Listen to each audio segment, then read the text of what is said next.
There's no way in hell you're ever gonna get into this college. With these grades, aim higher. You just listen to your mother and stop this. If all your friends jumped off a bridge, would you jump off too? Don't you just hate that girl? I do. Ignore her. That girl, ignore. And if you won't cooperate, then you'll be ignored too. What? Got that? She's not your type? You sure about that? Ouch, sucks for her.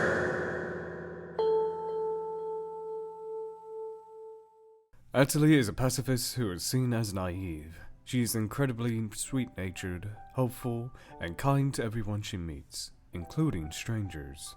She is concerned about other people's perceptions of her and does her best to make everyone like her. In today's video, I'll be going through the story of Chigusa Kusuka. The following summary has themes that may be uncomfortable for some people. If one of the following topics makes you uncomfortable, then I suggest you watch one of my other videos instead. Now, let's get into it. Atoli, a young blonde woman, shares similarities with the character known as Shino, but differs in hair color, lack of teardrop mark, and outfit. She wears a small green dress, white wing-shaped mantle, white stockings, and a white hat with a wave symbol on her hat and fake wings. The name Atoli is also the name of a bird species in Japan, known as the Brambling in the West.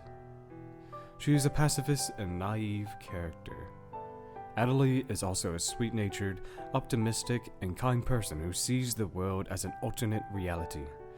She serves under Sakaki, a respected member of Moontree's 2nd Division, and is torn between her obedience to her captain and her friendship with the protagonist Haseo. Atoli harbors affection for Haseo and helps soften his heart. However, she's actually a depressed teenager who once felt rejected by her friends.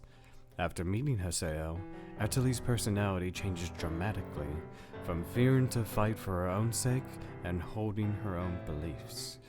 She sees the world as a safe haven for her to escape her harsh reality. As we go over her involvement in Junior U, we will also be going over some scenes in the alternate media as well. These scenes are not only one of my favorites in the GU story, but some of these scenes are not in the games themselves. There are several versions of how things play out. For this short story summary, I will be using these scenes from both the trilogy movie and the GU Plus manga to help illustrate her story. Haseo, the main protagonist of GU, first meets Atoli after defeating several PKers and being lectured by Sakaki. Haseo notices that Atoli has the same character design as Shino and later on overhears him insulting the Moontree Guild. Outraged, Atoli tells Haseo that Moontree was not created to lecture everyone and invites him to play with her. They visit the area, Delta, Submissive, Tragedies, 1,000 Oaks, where Atoli finds it her favorite area due to the moon. They find a sign in the back of the Beast Temple and they are sucked in. They end up at the dead world of Indigo Lu, where they find the character known as Entrance playing with Ida. Atoli is attacked by an Ida and faints, but Haseo witnesses Kun's avatar Magus defeat this Ida. Atoli finds Haseo selling an item to Sakubo and compliments his friendliness. She shares Haseo's kindness with Bo to Gaspard and Syllabus, who invites him to join the Canard Guild. She invites Haseo to attend a Moontree meeting about trading fraud, but declines. Atoli finds out about Shino through Ovan and is very upset and angry, thinking that Haseo only kept her around because she looked like Shino. She runs away to seek Triage and prove herself to Haseo. Atoli, what are you... No! Stay back! Huh? I found this place by myself with my own powers! Please don't get involved! I'm going to find Triage! I'm going to use my power to find him! But why are you looking for Triage? Because I want you to look at me. I want you to see me, recognize me. What are you talking about?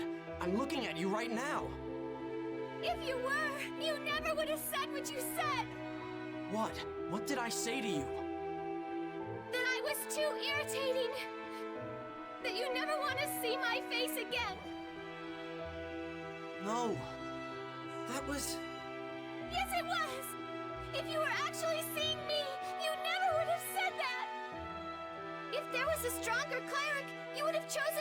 person and not me. If there was a character that looked more like Shino, you would have relied on her. Well, am I right? No, you idiot! That's not it at all! I am an idiot! That's the way I am! That's why I got the wrong impression. I know better than anyone how much of an idiot I am! If you keep calling yourself an idiot, you'll become one someday. Aseo, Pai, and Kun defeat Azure Flame Kite in a blank room with lockers. After Kite's defeat, Atoli is attacked by black hands of an Ida cloud, and the screen goes black and shatters into a crack. Aseo screams her name, ending Volume 1.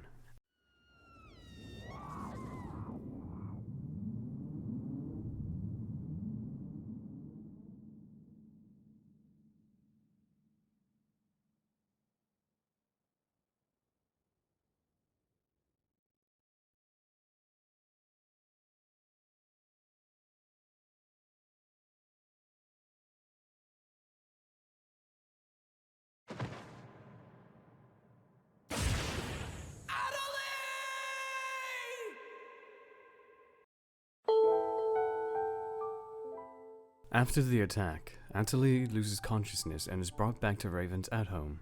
She is disoriented and unable to speak with audio.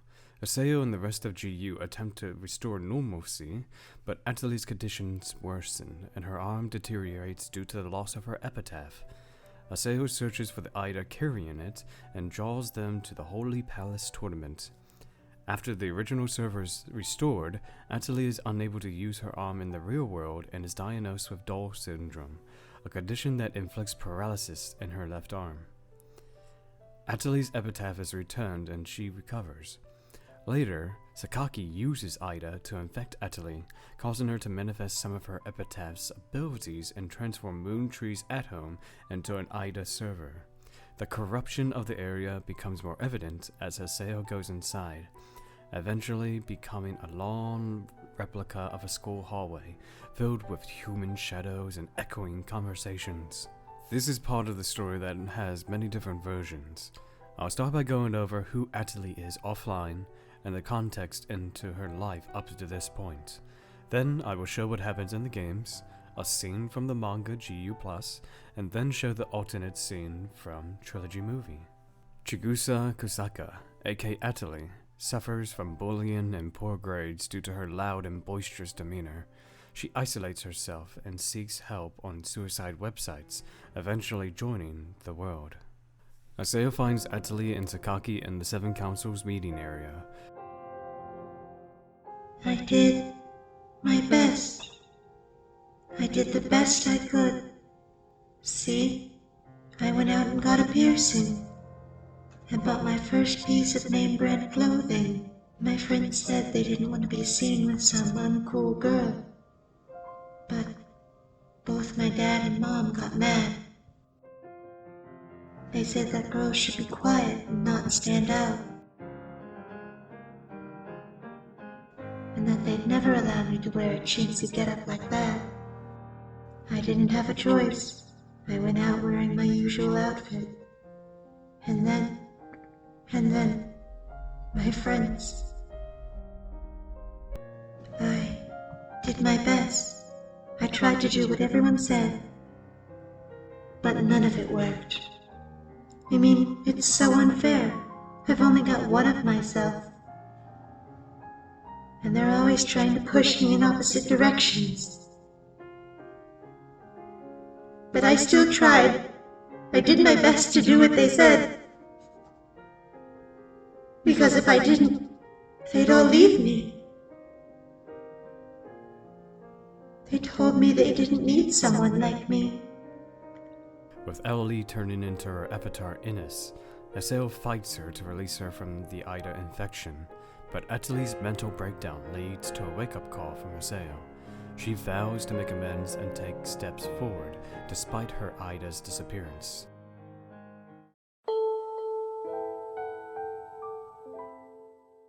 Aseo enters Atoli's mind and explains her connection to Ida. stating that her problem is not with him. He speaks with her outside of her memory. It hurts. You're the same as me. You were abandoned, just like I was. What you lost was your very self. This monster is in your very heart.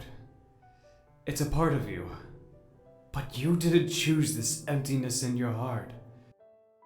I won't tell you to keep trying, because I know trying is what hurts you the most.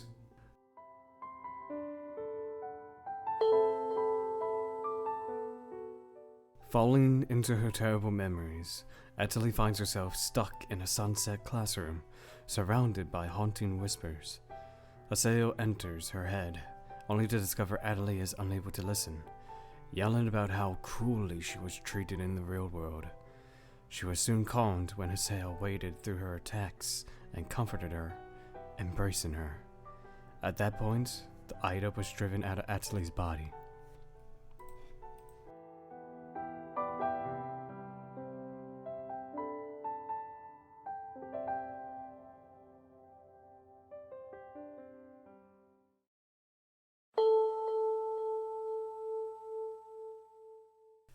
As Haseo defeats Atoli and the Ida disappears, and Sakaki leaves defeated. Haseo, Atoli, and Pai confront Sakaki at Briona Gwydion, the Dragonbine Range, seeking to know if the real Sakaki is the one she knew for so long or the one now. I've been thinking.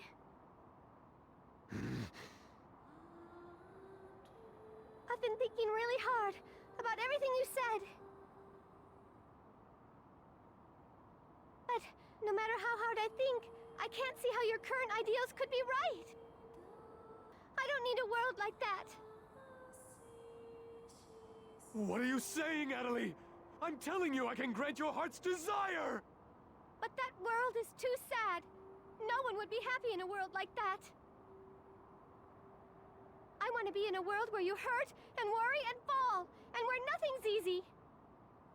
But you try real hard and work at it, and then you can look back and laugh about it with all your heart. That's the kind of world where I want to be. It's the only kind of world that's worth living in.